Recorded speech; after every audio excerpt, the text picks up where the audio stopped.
Your Excellency, the Governor of Edo State,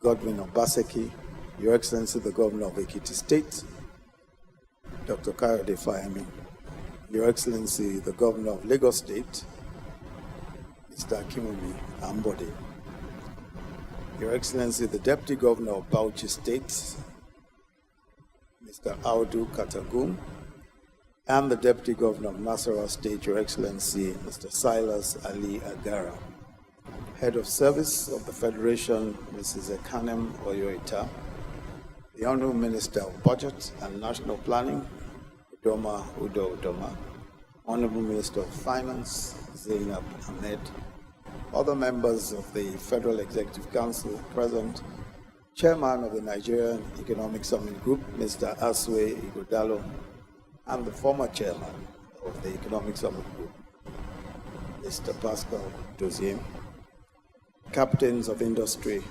members of the diplomatic community present, honored guests, ladies and gentlemen.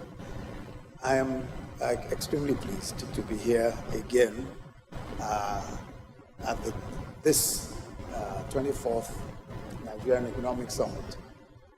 This time I am here representing Mr. President, and in the next few minutes I will be presenting his speech. The Nigerian Economic Summit has proved to be resilient in promoting dialogue and collaboration between government and the private sector.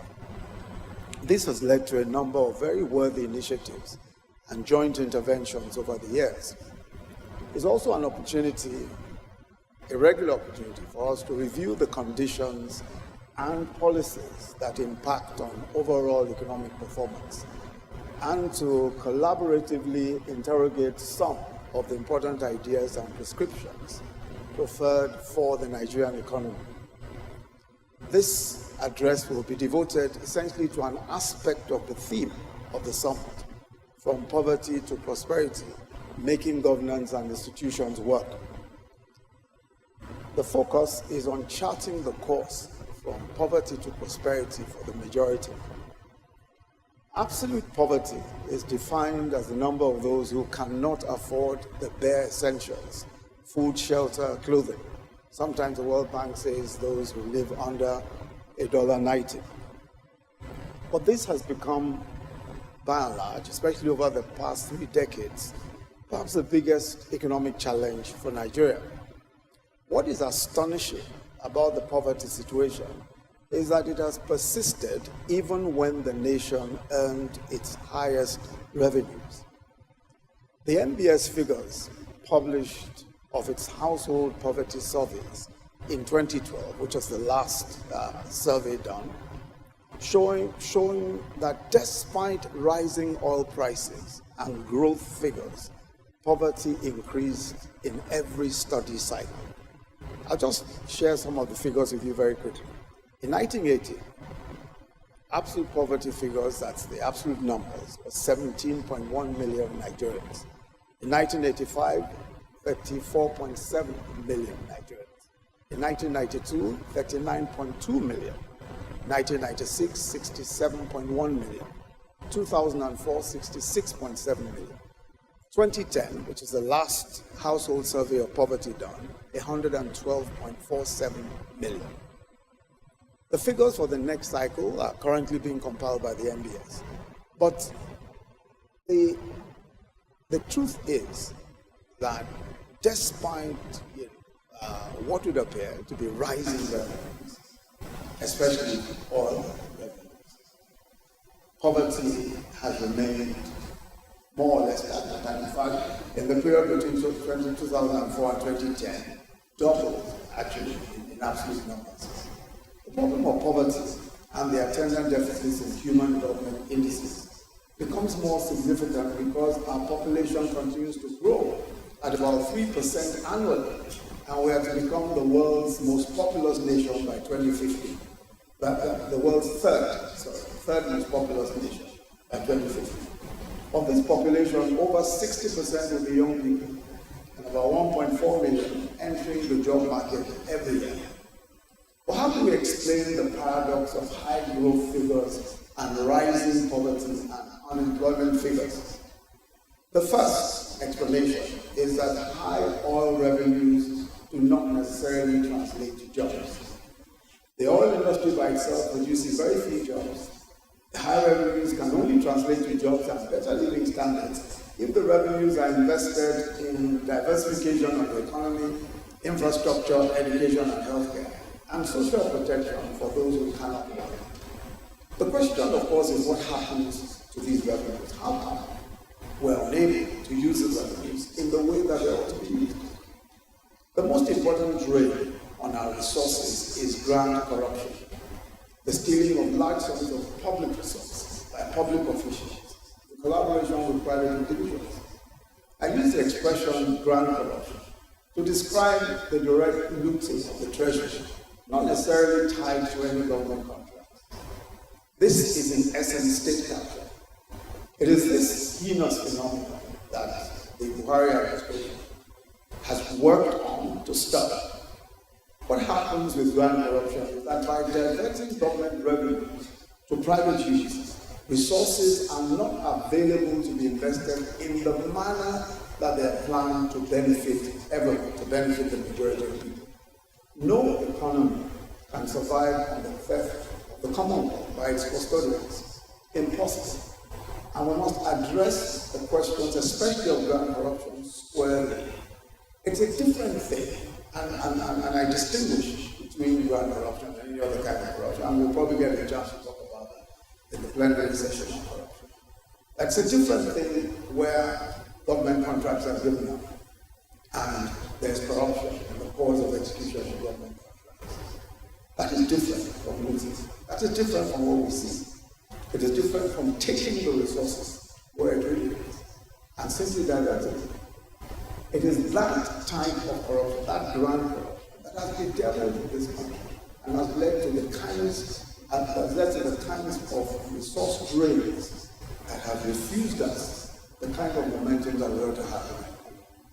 The second reason that explains the paradox of high growth figures and rising poverty and unemployment flows from the first, namely the poor investment in infrastructure and the creation of an enabling environment for businesses.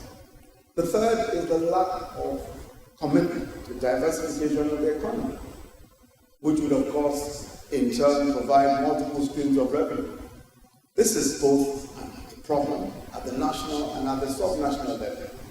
We have seen how the state's total dependence on monthly FAC allocations has led to a situation where few states can pay salaries without federal government, without the FAC.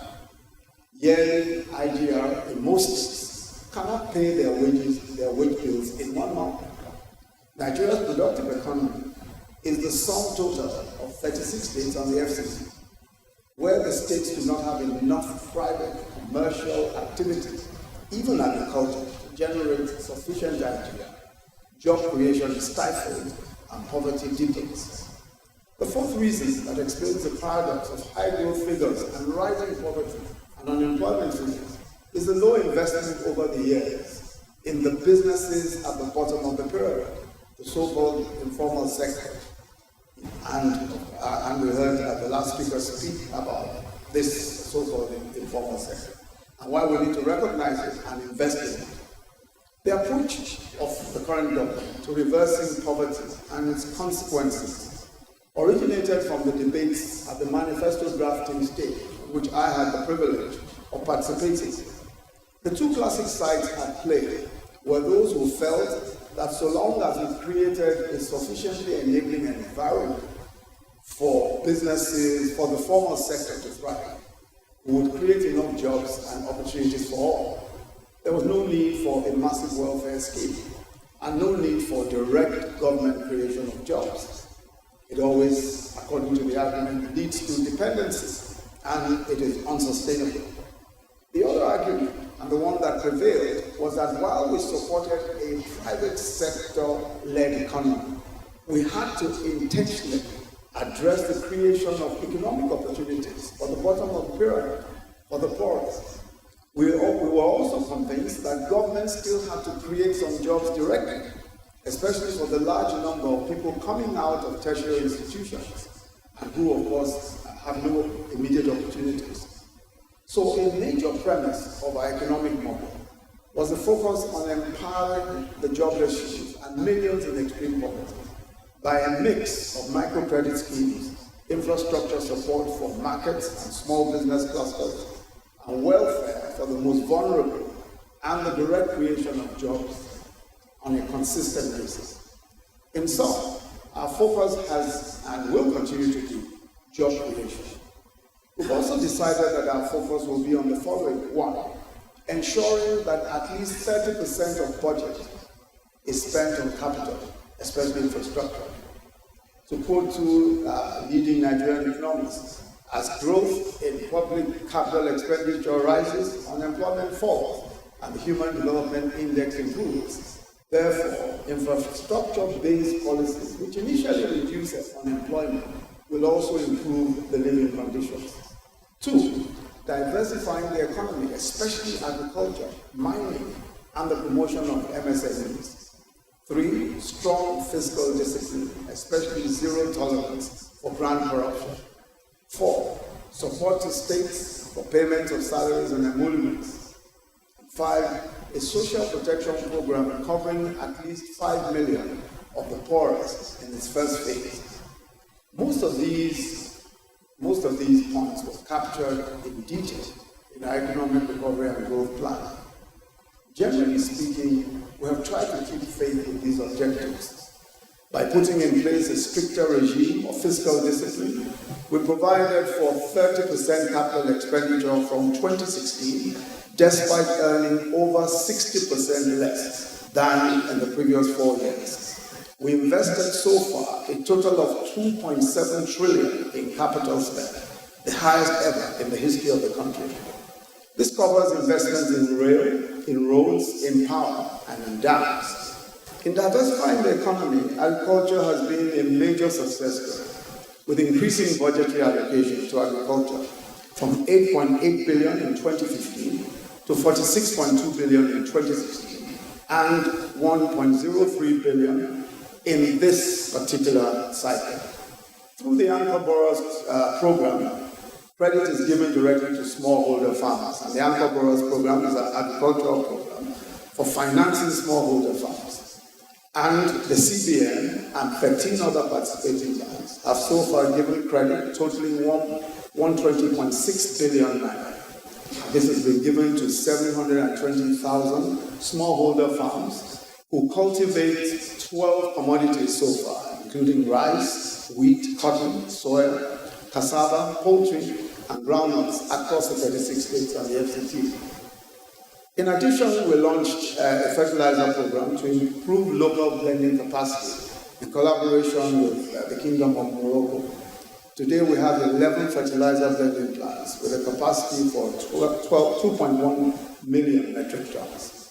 Price has dropped fertilizer per bag from about 13,000 and hovers anywhere between 5,000 and 7,000 naira per bag.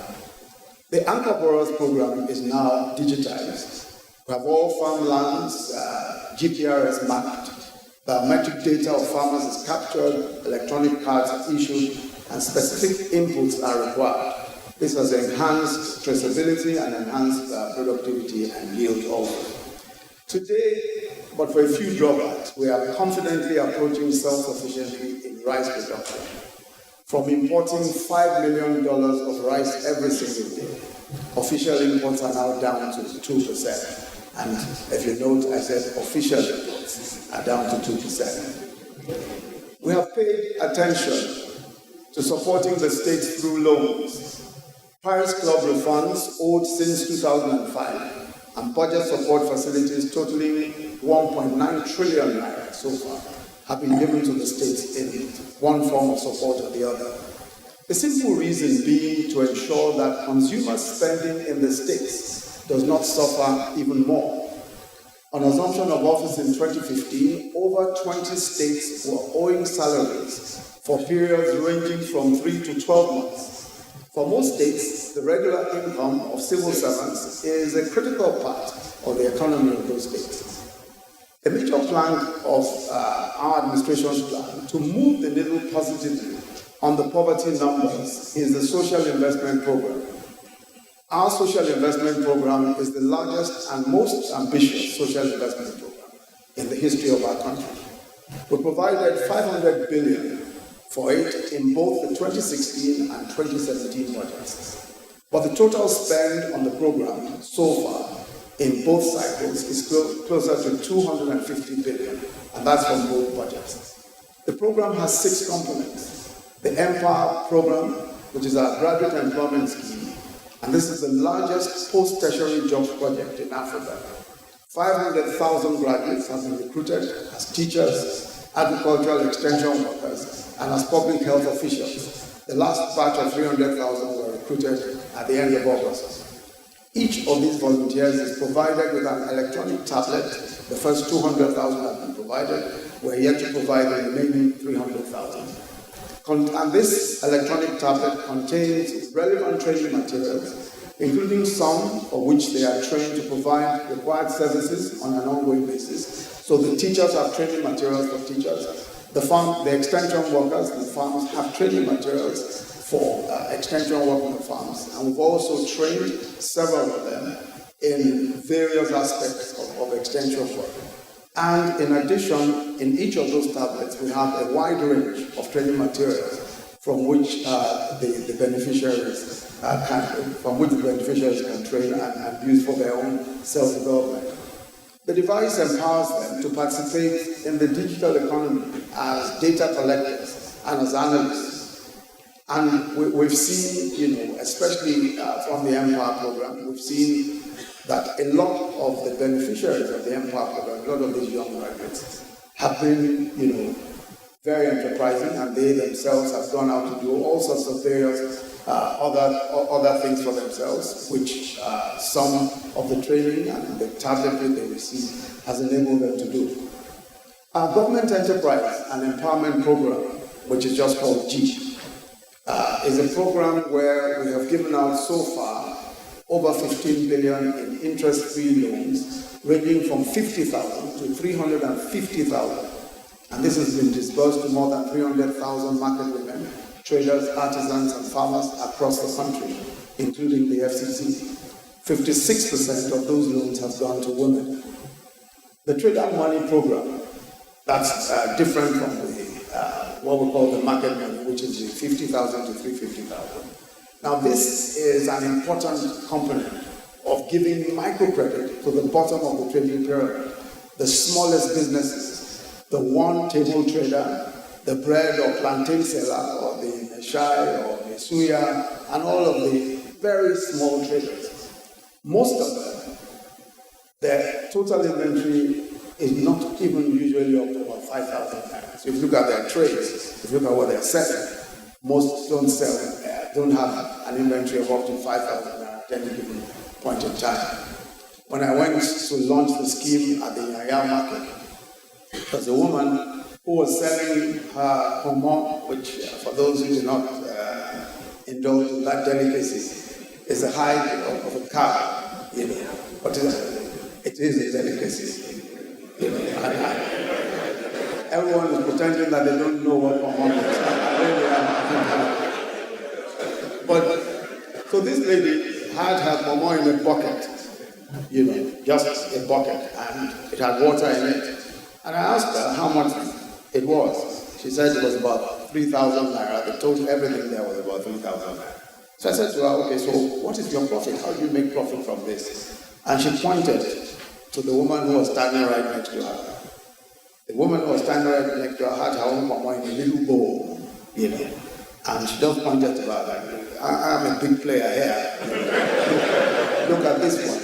So it's very clear that a lot of these people are really the bottom of the pyramid, but they are hardworking. They are in that value chain making their contributions. And one of the ways that we thought we could really add some value to that is by enabling them to buy more, improving their inventory so that we can improve their own capacity to earn. Most of them, as I've said, are the small, they are the last in that value chain. They sell the single sachets of soap, sugar, spices, and all of that to the largest numbers of people. But they are forgotten and ignored in economic plans and budgets. And they are considered too unwieldy and too risky of microcredit loans. And so, under the scheme, we're giving microcredit to about 2 million of these petty traders across the country. And the scheme enables them to draw further credit if they're able to pay back within 6 months. What we found is that a lot of these small traders, first we're able to reach them. Technology has enabled us to reach them through mobile phones. Many who do not have mobile phones share a single mobile phone and have several SIMs. But we're also looking at how this would expand, how we can actually expand financial inclusion.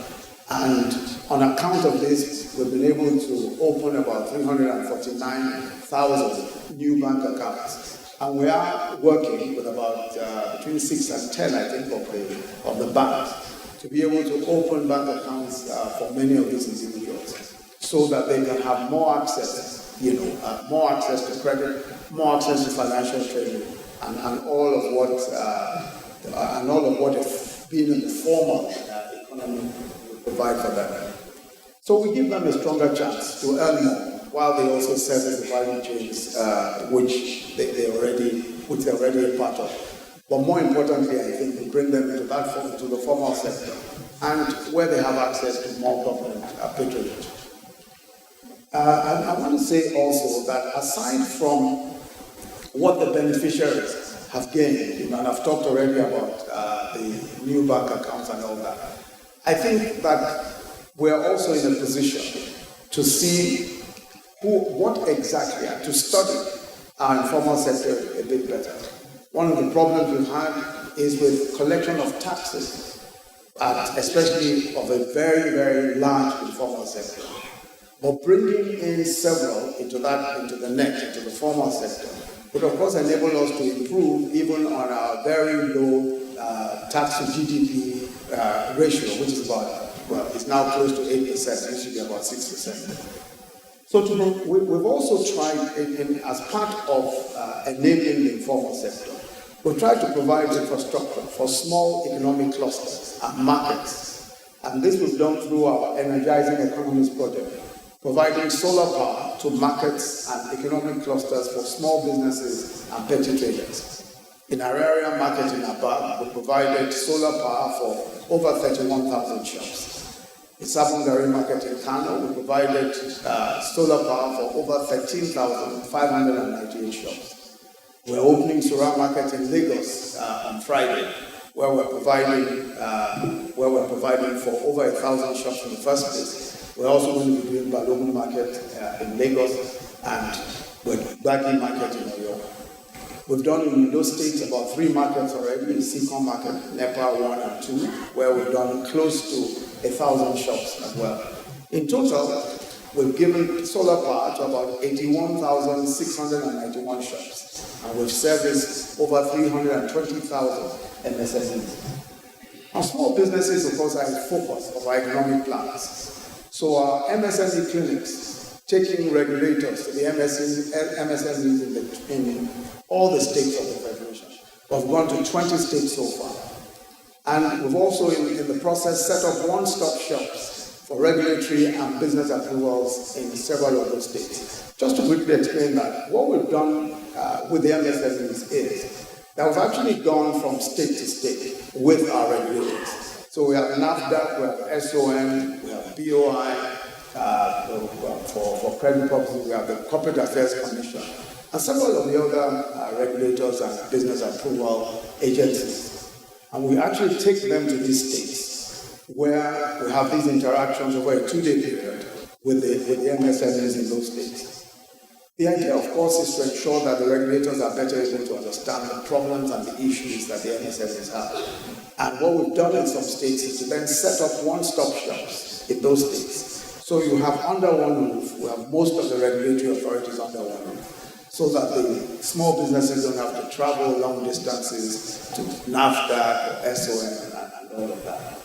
And in some of the states where we've set up the one-stop shops, in Cross River State, in Osun State, in Plateau State, and in some states we've also established and equipped facilities where we have shared facilities for small businesses. So, for example, for tailors or for very small businesses such as that, we actually provide a facility which is registered by the state government, has required approvals and all of that, equipped with whatever equipment there needs to be, machines and all of that, and power, so that small businesses in those clusters can use the facilities without necessarily, and paying a small fee, and without necessarily having to register again and do all of the various things that an individual business may need to do. We've done that in Abia, in Anambra, in Kaduna, and in Oyo State. So by and large, we've tried to focus on the MSMEs, and of the 20 states I've been to about 18, I've gone to 18 of those states along with the regulators. And one of the things that you consistently find is that there's a huge number of individuals who are doing their businesses and groups who are doing their businesses, but who just have problems with the regulatory authorities, who have problems with NAFDAC, have problems with SON and all of that.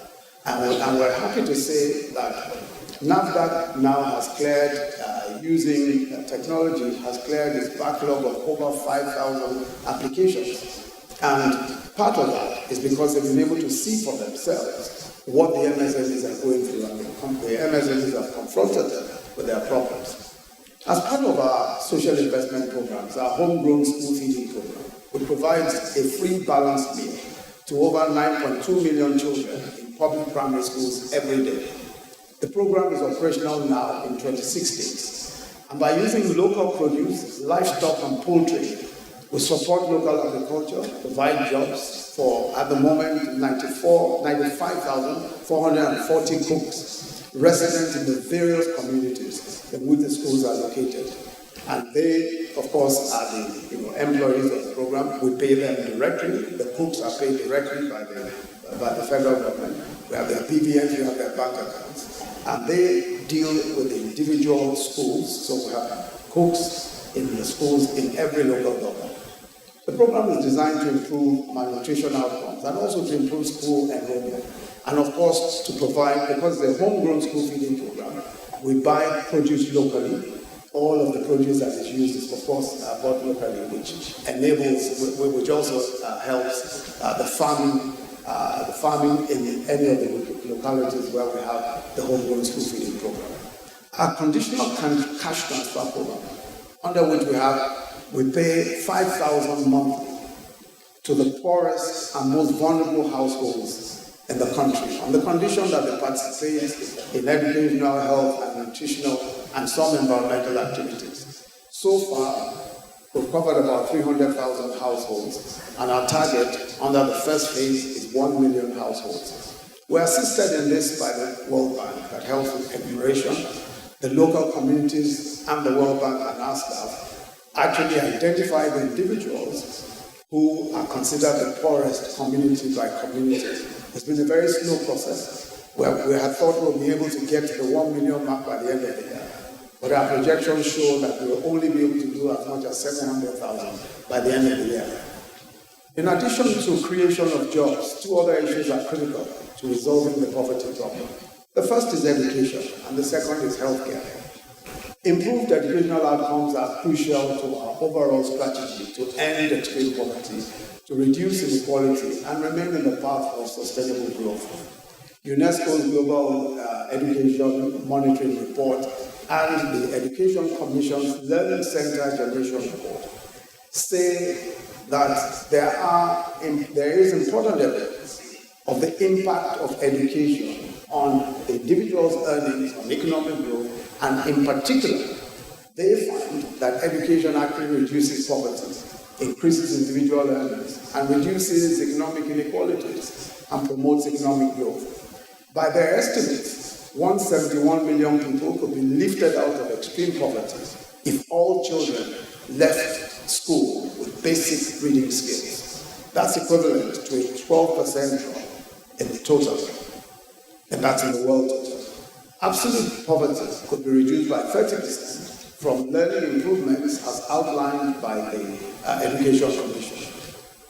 Now, the point also, one of the major challenges that we have, and this has been outlined several, is population growth and the massive population growth that we're experiencing, about 3% yearly. But one of the outcomes of the studies that have been done in education is that by educating women in particular, by educating girls in particular, we could actually reduce our population growth by about half, just by educating women. And I think that that's the focus, that's an issue which we are focused on, and looking at how exactly to ensure that the constraints, the cultural constraints, religious constraints, and all of those kinds of constraints are dealt with so that we can educate the largest numbers of women and also address at the same time the population figures, which we see, can become a major problem, although of course it could be an advantage, but can become a major problem, especially as we approach 2050. So we're implementing a threefold plan to improve educational outcomes. First is achieving the educational outcomes specified in the Sustainable Development Goals. The targets for school enrollment, targets for quality of education, adult literacy, and the quality of teaching by 2030. Second, we're undertaking an ambitious program to get the 9 million out-of-school children back to school. It's a complex process requiring the full cooperation of state governments, religious authorities, as well as resources to build the schools and equip them properly and train the required number of teachers.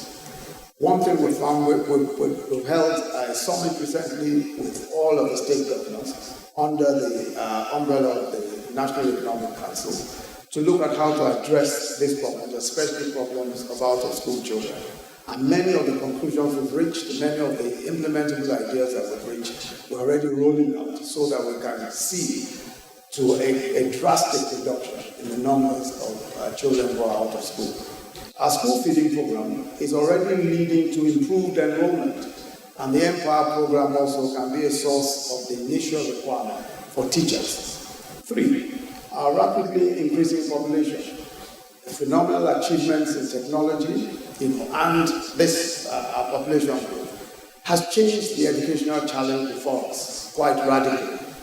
Given our limited resources and the current gaps in educational attainment in our country, it's clear that we must change both the substance of education that our children receive and the methods by which they are taught. We identified early-stage investment in primary and secondary education as key to becoming a knowledge-driven economy.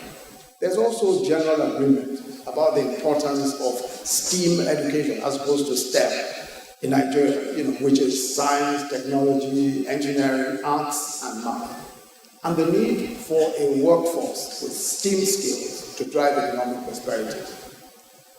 We also held several meetings, and some may have attended the Education Summit, where we looked in detail at some of these issues, especially the introduction of science, technology, engineering, art, and mathematics into our curriculum in primary and secondary schools.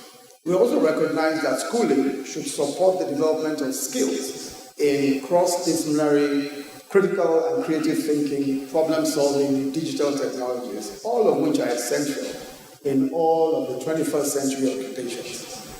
Set against Nigeria's desire for a strong, functional STEAM education is the fact that decades of neglect of basic schooling infrastructure and adequate teacher training must be matched by a focused investment in large-scale and innovative solutions that overleap our current conditions. The federal government's program aims to introduce in-class skills development on functional, economic, and interpersonal skills around STEAM, the STEAM subject that I've talked about.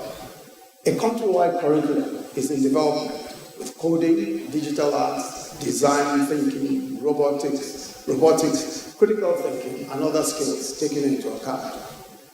And this content is currently being developed in partnership with the Massachusetts Institute of Technology, MIT, the Oracle Academy, Microsoft, Cisco Academy, and IBM, all of whom have agreed and are working with us in developing this new curriculum. For improved health outcomes in the health sector, we are similarly exploring options for a radical reform by ensuring that health gets at least an 8% share of any increases in government spending, and by ensuring that the recently operationalized Basic Healthcare Provision Fund is used to substantially increase healthcare finances. We're also moving aggressively to change that perverse relationship between primary and tertiary healthcare, which attracts almost the same level of funding. So between primary and tertiary healthcare, today we have almost the same level of funding. But we think that this is wrong, and so we're looking at a 60% for primary healthcare, 20% for secondary, and 20% for tertiary healthcare in the allocation of funds. Universal health insurance is a fundamental policy of the federal government, and we believe that using co-payments in order to share the cost between individuals, the private sector and government, while the poorest 40% will be exempted from making such co-payments. By this means, we hope that we can get a 45% increase in the share of the population covered by primary health care in the next 4 years, up from the present 12.6%. So keeping a similar level of ambition, we should have 98% coverage in the next 15 years. By similar means, the total government expenditure on health should increase from 7.8 billion in the next 4 years, as compared to the current level of 5.3%. This year alone, the Basic Healthcare Provision Fund contributed an additional 55 billion to health finances. The real issue is that we must increase the aggregate national health expenditure. In 2017, the health budget of all of the 36 states was a little over 332 billion naira, which is about 4.9% of the total budget size. This year, only Bauchi State has met the 15% target of the Abuja Conference, and the Abuja Conference was where African Union countries pledged to set a target of at least 15% of their annual budget to improve the health sector. So as far as subnationals go, we expect that there should be increased funding in the healthcare sector. And we've looked at this as part of our human capital development, the meetings that we've held with the states. And we're looking at how, working with the state governments, we can increase individual spend, healthcare spend of our states. This year, for the first time, the federal government met its 1% of the annual budget prescribed by the Health Act. So for the very first time, we're spending 1% of the budget, which is a recommendation of the Health Act. But that is of course, very, very small in comparison to the actual needs of the healthcare sector. Improved health outcomes, of course, will entail greater cooperation with the private sector, as greater demand arising from health insurance will cause more high-quality private hospitals to be built. Already, the Sovereign Wealth Fund has invested about $10 million to build a world-class cancer treatment center in Lagos. I think that by and large, in terms of policy and praxis, critical for us is a technology-driven future. And in the past 2 years, we have spent quite a bit of time and quite a bit of resources looking at how to prepare for that technology-driven future. We've launched one of the most aggressive drives for promoting business in the tech space. We've partnered with local and international tech companies and innovators in the building of tech hubs and promoting innovation. Our aim is to democratize access to support for innovation and cyber commerce and to create jobs. We've established hubs in collaboration with the World Bank and the Lagos Business School. We established the Climate Change Hub at the NBS in Lagos. In Yola, we've established the Northeast Humanitarian Hub. It's also a technology hub focusing on innovative solutions for dealing with the different humanitarian challenges. We've also, in collaboration with Civic Hub, which is an Abuja-based hub, promoted technology and innovation in universities with Students' Innovation Challenge in the 6 geopolitical zones. and we're building technology hubs in 3 universities. The Unilab hub, we hope, will be ready by the end of this year. The Bank of Industry, in response to the direction set by the government, has launched a 10 billion naira tech fund. We believe that technology, like entertainment and the arts, requires our active support, especially in the development of policies as we engage uncharted territory in the coming years. Consequently, the President directed that we establish a technology and creativity advisory group to work on and to formulate policies in these very dynamic spaces. So far, we've held about 3 meetings. We held 1 last week. And most of those who participate in the advisory group are players in technology and the entertainment industry. Perhaps as I close, the greatest challenge through the years has been governance and institutional weaknesses, systemic corruption, integrity and inefficiency in our public service, and the administration of justice system. We've taken a strong stand on corruption, especially grant corruption, but there's still a long way to go. Cleaning up systemic corruption is, as you can imagine and as you know, a difficult task. By its very nature, systemic corruption always fights back, using the very institutions that are to be reformed. And I believe that we have to keep focused, we have to keep vigilant and alert, and we require all of the collaboration of the private sector, all of the collaboration of the professions in ensuring that we're able to deliver on the governance issues that have so damaged a lot of the progress that we could have made. I wish, as I close, to commend both the NESG and the Ministry of Budget and Planning for the very hard work and consistency through the years. I want to thank you very, very much again for the kind invitation to be here. And it's now my distinct pleasure to declare the 24th Nigerian Economic Summit open. Thank you.